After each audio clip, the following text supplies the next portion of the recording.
Hi friends, welcome to boost of life channel. நம்ம இன்றைக்கி என்ன பார்க்க போகிறோன்னா, நல்ல சுவையான சூடான மொறுன்னு உளுந்த வடை எப்படி செய்கிறதுன்னு பார்க்க போகிறோம். இதை மெதுவடைன்னு சொல்லுவாங்க. இது ரொம்ப சிம்பிளான டிஷ்ஷு, பண்ணுறதுக்கு ரொம்ப ஈஸி. அதுக்கு நல்ல முழு உளுந்தை ஒரு 2 to 4 hours நல்லா தண்ணியில் ஊற வச்சு எடுத்துட்டு ஒரு 2 to 3 times நல்லா கழுவி எடுத்துக்கணும். நாம் 1/4 கிலோ உளுந்து எடுத்திருக்கோம். அதை மிக்ஸி ஜார்லேயே போட்டு நல்லா அரைச்சி எடுத்துக்கலாம்.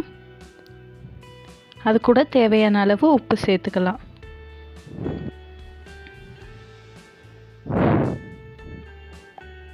உளுந்து மாவு அரைச்சி எடுத்தாச்சு. அப்புறம் நாங்கள் ஒரு பெரிய வெங்காயத்தை நல்லா ஸ்லைஸாக சின்னதாக கட் பண்ணி வச்சுருக்கோம். அதுக்கப்புறம் தேவைக்கேற்ப மிளகு, சீரகம், கருவேப்பிலை எடுத்திருக்கோம். இது கூட நம்ம எடுத்து வச்சுருக்க வெங்காயம், கருவேப்பிலை, மிளகு, சீரகத்தெல்லாம் மிக்ஸ் பண்ணிக்கலாம்.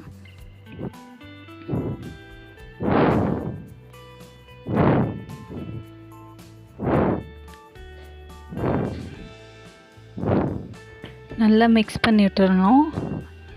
எல்லா இடத்துலையும் உங்களுக்கு தேவைன்னா பச்சை மிளகாய் கூட சேர்த்துக்கலாம் காரத்துக்காண்டி. அதுக்கப்புறம் ஒரு வானல் எடுத்துக்கலாம். ஸ்டவ் ஆன் பண்ணிவிட்டு வானல் நல்லா ஹீட் ஆன அப்புறம்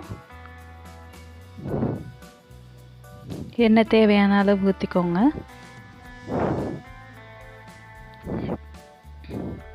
இப்போ நம்ம ரவுண்டாகவும் மாவு உருட்டி பொரிச்சு எடுத்தால் போதும்.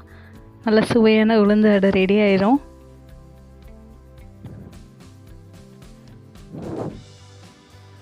நல்லா ரவுண்டாக உருட்டி நடுவில் ஹோல் போட்டு அதுக்கப்புறம் போடணும் எண்ணெயில்.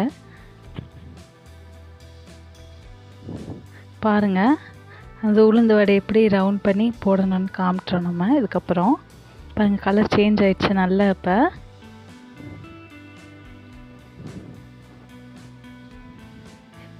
இந்த மாதிரி கலர் ஆனனே நம்ம எடுத்தால் போதும்.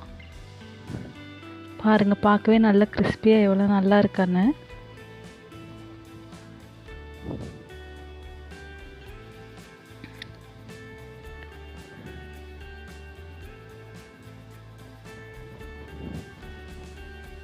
பாருங்கள், அந்த மெத்தட் எப்படின்னு பாருங்கள். நல்ல மாவு இந்த மாதிரி ரவுண்டாக உருட்டிட்டு நடுவில் ஹோல் பண்ணி போடணும்.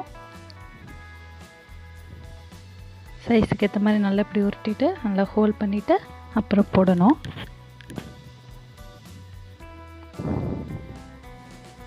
நல்ல பொன்னிறமாக வந்தப்புறம் வடையை எடுத்தால் போதும்.